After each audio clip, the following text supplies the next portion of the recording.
Life has got stages.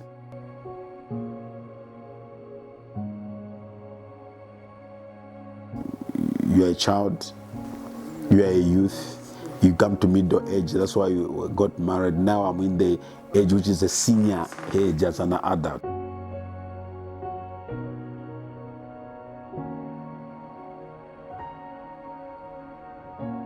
An adult now is looking, where can I pour more of the wisdom?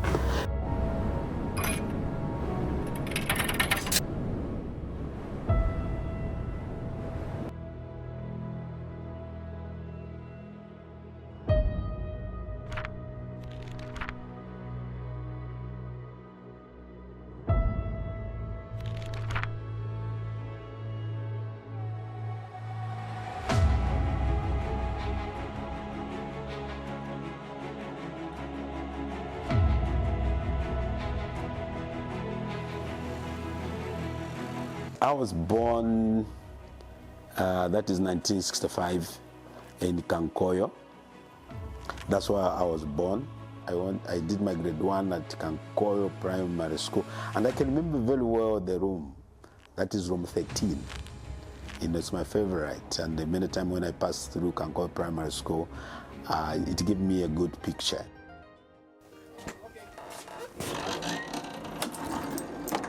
Wow. This is Kankoyo.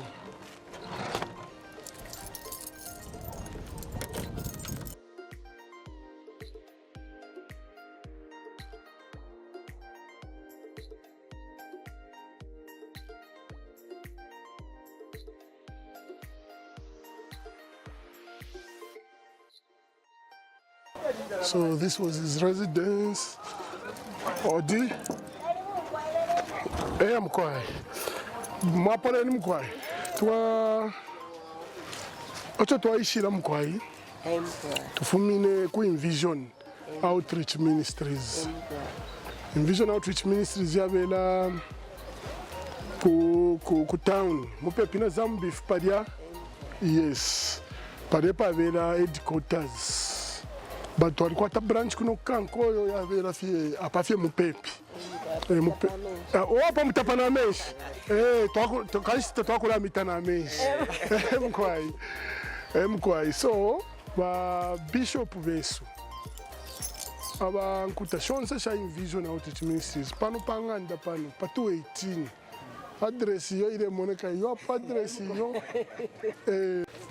But ba fiari yo pali ila kliniki kaidu kuikala ni pali kwa chopo na fiari ile. Mkwai yo pa mtoto wabo washikwa. Na ifo kwa enda direto shafiereza bantu totoishibana fachi twaikala pano panganda twasamona abadire po kuikala muno twaishibatskanshi infections shali kwa tentuntu kwa over the somina ate so na mfoto wangu bino tabalimo epo badi tukwali okofia fumine so over the tukakumana na bene tukasuka tukabaposhi. Coming up when I was a child, I used to enjoy good fellowship with mom and dad. The relationship was good. They were loving parents. I cannot even regret on that. Like other people said, I miss this and things like that. But the only thing which occurred when mom and dad separated, because that time I was in grade 7. It was tough, but again, it helped me because they were looking up to me. Yes, and that I think it taught me how to connect with people because I was connecting with my young brothers. I think that's why even up to now we have got a good relationship with them.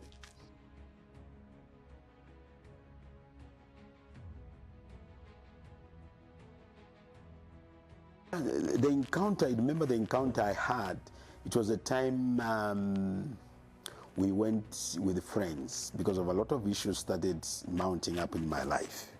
So I said to my friends, I said, hey, let's go to Mupambe. Mupambe because there was the beer they were brewing in Mupambe called Imbesten. So that was my first time. That Imbesten, I'm telling you, when you go there, you must eat. If you don't eat, I'm telling you, you become unconscious.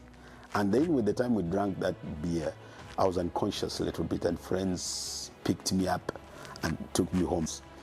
Then I can remember Alan Ndambash at that time was ministering to he's now in the States. he ministered out to receive Christ. And that's the time I had an encounter. That was, I think it was 11th May 1982. Even the times that we knew that he's born again at first year, we also got shocked and said, is this man born again? We ran away actually. But we started getting closer because we are all coming from the same world. We realized that we're people that are supposed to perfect things.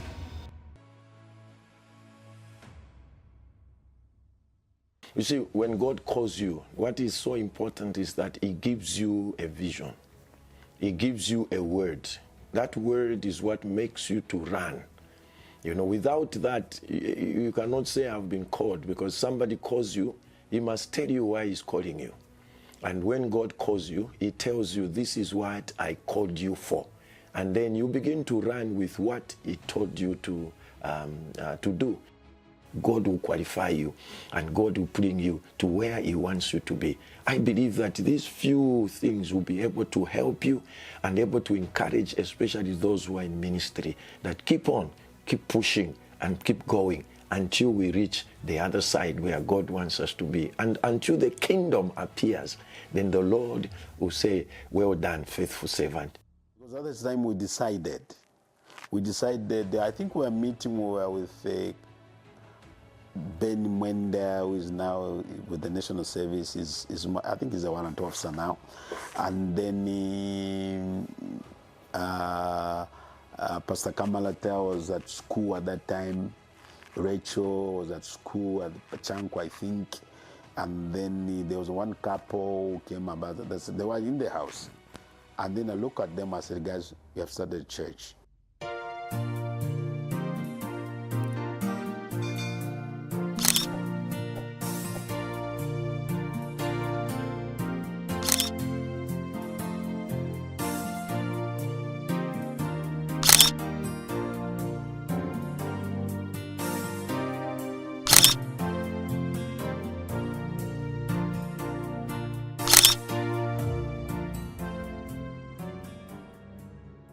I met Bishop Bwalya, by then pastor, years back in 1989, when I was at one of the churches under CFZ, Christian Fellowship of Zambia.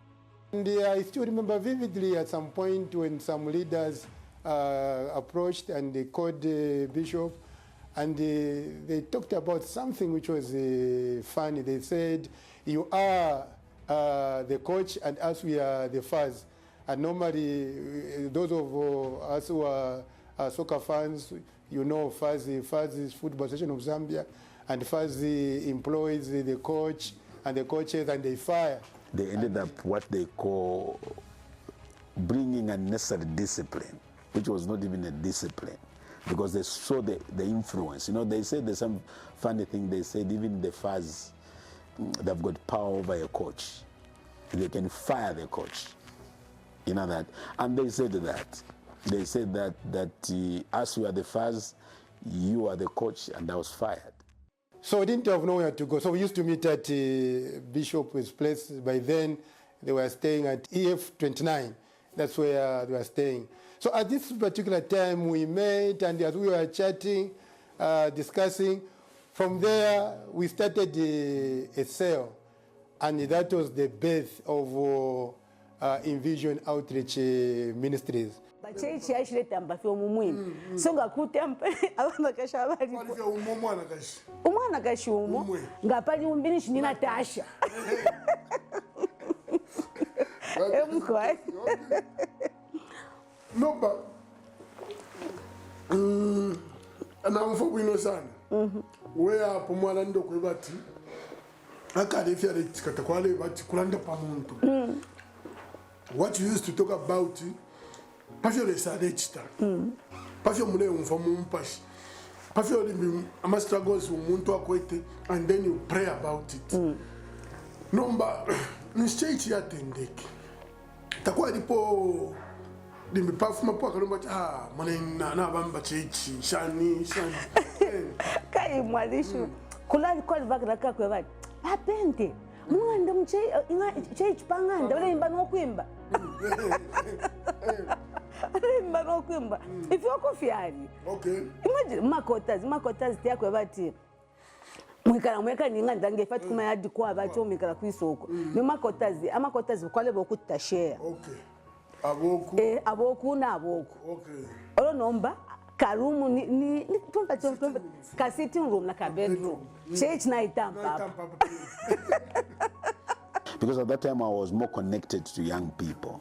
Yes, that's the time. Sometimes Amale can come and visit when he was in UCZ, to just another thing like that. Yes. So the church started from EF29. EF29. And couples joined. That's the time we went now to Balpambo's veranda, like Kombe 85, where I was staying. And a lot of things we started doing at that time was more pioneering. So that's the time we said, let us try Little Theater. They said, Little Theater, no one has made, I don't know if they're going to agree, but let's try. And we went there, we were given the place. We could just find our own place where we would be meeting from. Then there was people found a place which was a Magic Dry Cleaners, which was owned by Amir. Amir was a member of parliament by then in the MMD in Serenge. So people were told to say that somebody was selling that place, and then we went there. It was a place which was used for cleaning, washing clothes and the like. So we started meeting from there, chat compartments. So we started from meeting from the small compartment, because in the larger where we are meeting from now, there are some machines, and a good number of them. That pulpit we are seeing, it was not there. It was just a big hall. So we started meeting from there, and then Amir said, okay, I don't want you to be renting, but I'll offer that you buy this. And God provided the building. That building where we are meeting from was now secured. Then we started working on the from the inside the bigger hall now, removing the machine. There was a teamwork. People gave themselves, and people would spend time. Time that people were free, they would go there. We started working on the pulpit and removing those things until we started working slowly but sure. God started seeing us through until the whole was beautified and to the level where you are seeing it. In the process, Bishop, because he's mission minded, he started the missions, and the other branches started coming up. Now, by then, Pastor Bwalya had assigned me to be in charge of all the cells, so I could move to open cells in different sections. And some of those cells became the churches as now. Like Kankoyo Church, it was born out of the cell. Butondo Church, it was born out of the cell. Even Salamano Church, it was born out of the cell. In fact, Salamano, I started going there almost every week, and he assigned that I should be in charge of that, while I was also overseeing, looking after other cells. But I concentrated also on Salamano so that that cell could grow, and eventually it became a church. And we even now surrendered it to one of the pastor who could oversee it by that time. It was Pastor Chandamarumbo who was in charge. And I can just testify that Bishop Bwalya is really a father. Bishop Bwalya is really a mentor. Bishop Bwalya is really somebody you can rely on, because he never left anyone behind. He kept on saying, mpaka fye chikachitike.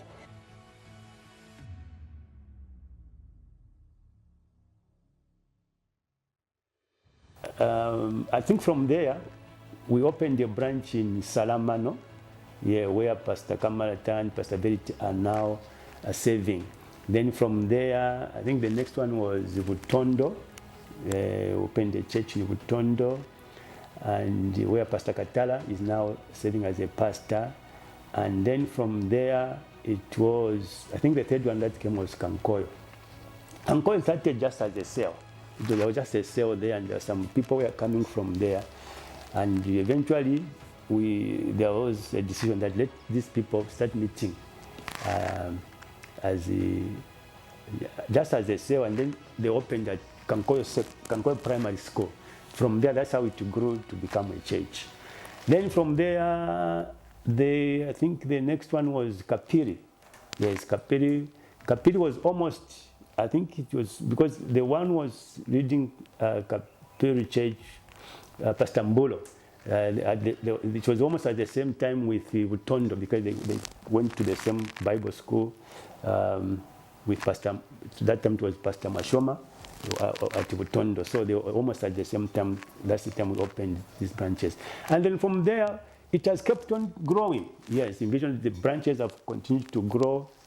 At the moment, we have 24 branches under Envision Outreach Ministries, which are, these are churches which have got pastors who are leading them.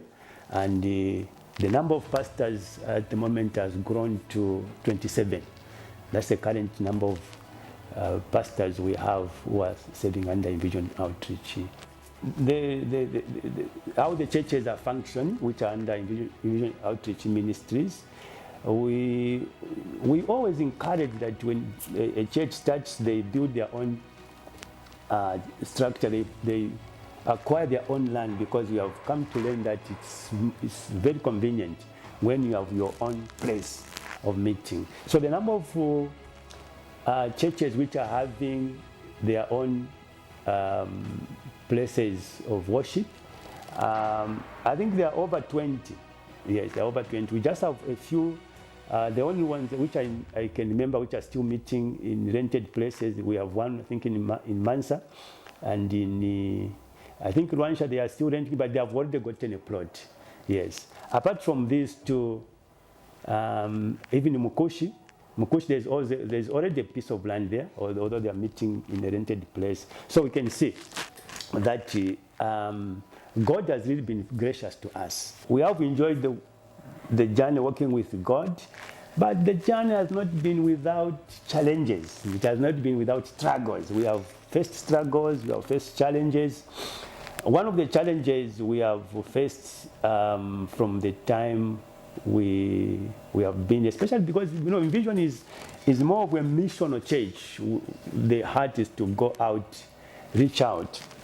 One of the challenges we have been facing is we can have been resources in terms of maybe transport. Thank God we have now acquired a bus, and at the same time in terms of manpower, because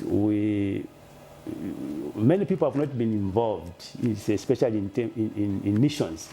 We have always faced this challenge to mobilize the people to go for missions.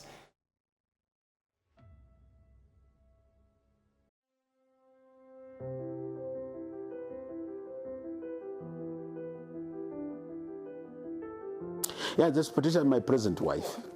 Yes, my present wife. What happened was, the time I was in the Bible school, that's the time now interest of having somebody. Because I think when they started talking about, because in the Bible school you go, people are talking about fiancés and other things like that. And then I started praying, and then the time they were teaching on marriage and other thing, I think I said, yeah, I think I need a woman in my life when I go into ministry. You know, because they spoke a lot of things. That's the time I started praying. But you know, a lot of things, I started having interest in her when she came to the youth camp.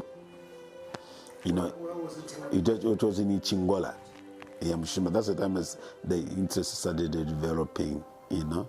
And then I approached her, but she refused. And she refused the pastor? Yes. Okay. And she wrote a funny letter. She said, you know, many times she was to call me Joe, what and thing like that. Now that letter was, dear brother. And then you hear that this is punishment. It's a weapon. And so he graduated, grade 12, went to Kaniki Bible College. From there we became friends, as usual. So it was during that time when he had left that he proposed to me. But as usual, like he always talks about it, I said no. Yeah. So later, It so happened that I think God dealt with me when I faithful in Savomba. Again, he came back. And this time it was a yes. That's how we got married. Praise God. I remember one time, there were a lot of things which was happening. It was a lot of negative things and other things coming our way. She stood up just saying, don't worry. If there's no money, I'll be around as a support service. She said, I'll be a support service to be behind all this. Don't worry. You know, don't worry about money, don't worry about this. I'll just be a support service. Yeah. And she played the law, because if she didn't play the law to do this, I could have been discouraged. I think God gave me perception. I saw potential in this man. To tell you, even when we were at college, we even laugh nowadays when we meet with my friends. The man would visit me when we were at college. And when he comes, he used to dress like, Kachofa Nigalanda. A t-shirt very tight, with utumataki and the like. And then when he comes and they would go, party, you have a visitor. So you come down the stairs, see him. When you see him off now in the evening, the friends in the dorms, they would laugh at me. What you want for Bachfala? Cut t-shirt. And it was not easy. But I think I had that conviction. I saw potential in this man. I knew, I held on, and I said, this is mine, and I will not let it go. At this time, I tell them, so now you see what God has done. She didn't have a house, but she decided now to get the Makotas. Sometimes, you know, it was a struggle at that time. I had a struggle. I said, I'm going in the house of a woman. I'm a man, I'm supposed to have. But the Lord started dealing with me. That is pride. I never knew how to balance up things. Being a worker, we used to work, a mother, a pastor's wife. So, but the thing that I took first was to be a wife. Because he didn't marry me because of the church. No. That one, I took it very seriously, to be a wife first. But then with the pastor's part, people really expected much from me. But I thank God for my husband. He would say, Ishaupa party to be for the ministry. Now, Pomkash, yeah, they would say such words and they would comfort me. But people out there, hey, it's hard. I would hear things like, "Watch Baupile. Fishman mwene mumuliulia." And so I became bitter. So ministry-wise, in the beginning, I said, Bwalya, let me concentrate with my work and my family. And I didn't do much. And that's why I'm saying, we should really help the upcoming young pastors' wives. Because that time I didn't even have maybe someone to go to tell me, or maybe I wasn't too much spiritual or grown in the things of God. I didn't know what to do. So I abandoned. I said, at one time I even said, nah, let go this. I stopped. But that didn't help. Until God started working on my life, slowly by slowly. And it took, I think, a desire, an introspective of myself. I started saying, definitely, what has happened to me? But my husband was supportive. I'm a father of three. The funny thing is the firstborn. The firstborn, really in my life, not that I didn't like other things and other, but it was my faith that I just wanted to say, God, let it be the firstborn to be a lady. You know that. Why I said so? Because of the role a lot of women have played in my life. How they have supported me, how would be surrounding me in a lot of things. And then even the time I wanted to say to God, I think I say, Mwelesa Natasha. My name is Natasha Bwalya. I happen to be the firstborn of Joseph and Patricia Bwalya. Joseph Bwalya happens to be Bishop of Envision Outreach Ministries. So growing up, Dad used to call us, by the living room. That's when by that time we used to stay in section 2. I can't remember the year, but we were very young with Hesed. And he would call us and tell us the 5 principles of life. So which are to love Jesus, to love people, to work hard, think big, and do big. I would love to talk about my father, Joseph Bwalya. My dad has been, I call him, he's a hero.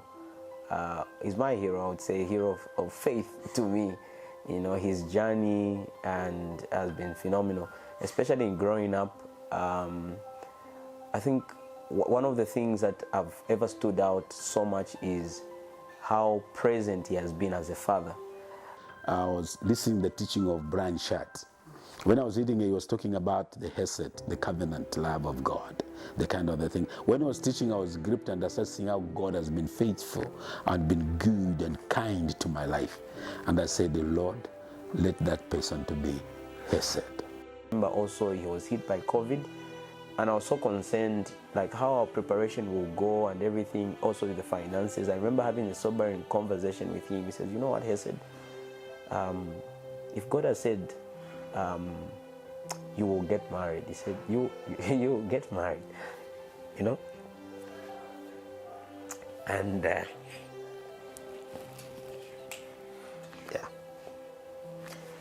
yeah, and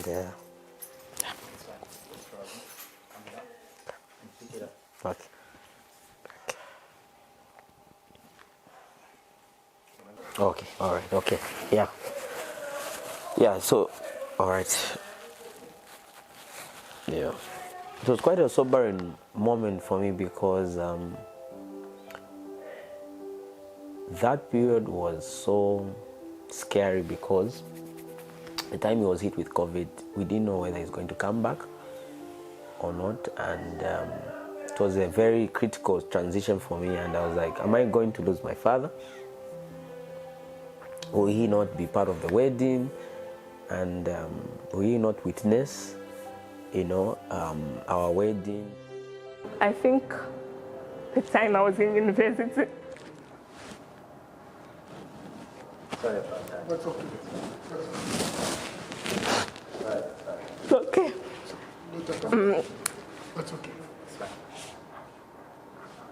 I remember one time, I think I was in university, and then I decided to come home, and I saw how they had sacrificed so much to take me to school, and they had so little, you know, where you could even see that the party is in Panganda, but they've sacrificed to take you to school.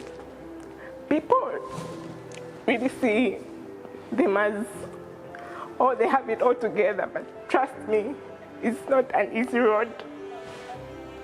And I could see the stress in Mom and all that. I was scared. I didn't know what would happen next, seeing him being taken to the hospital, not knowing if he's going to return. And I asked God, why didn't I suffer from COVID than him? So I think those moments were, yeah. Mama felt nearly to die, even the baby to die. I said to myself, I said, I'm not going to give a name. Let my wife do it because she has endured. That's why my Palo came out. Grandchildren, but children from my children. Yes, one, okay, by the name of Ramisha. Okay. Yeah, yes. She's a girl? She's a girl. Okay. Yeah. Is she fond of you? Yeah, you know, she when she's me, she will laugh. Okay. But sometimes when she see me, she run away. It's a different feel, okay, when you just see your grandchild.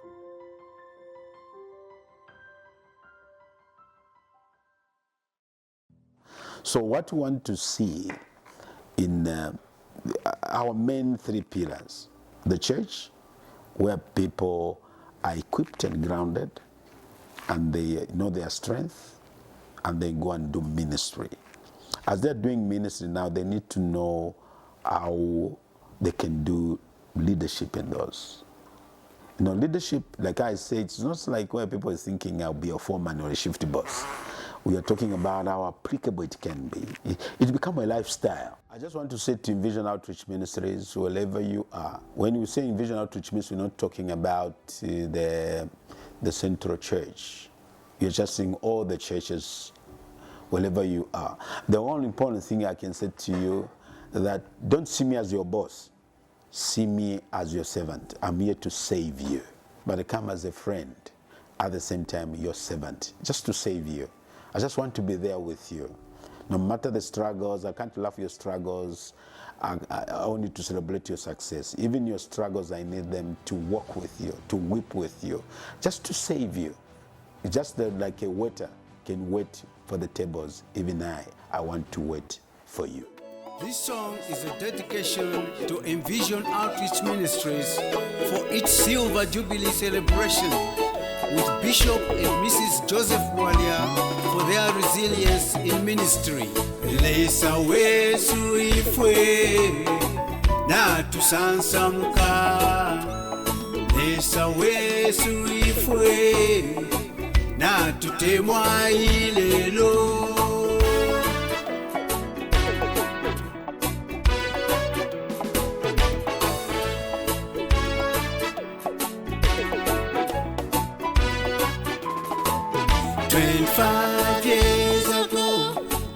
You gave the bishop a vision, you gave him a mission to start envisioning people.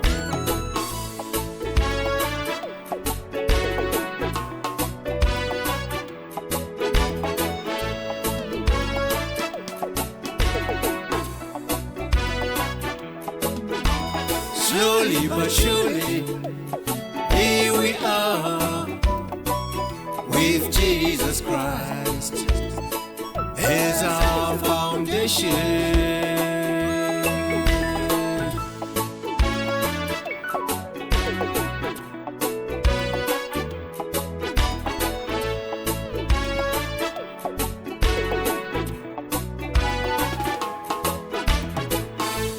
Jubilee, Jubilee, Jubilee, we have done it. Jubilee, Jubilee, Jubilee, with consistency. Jubilee, Jubilee, Jubilee, with your hand of favor. Jubilee, Jubilee, Jubilee, no looking back. Jubilee, Jubilee, Jubilee, forward forever. With your hand of restoration. Jubilee, Jubilee, Jubilee, with your heart of consideration. Jubilee,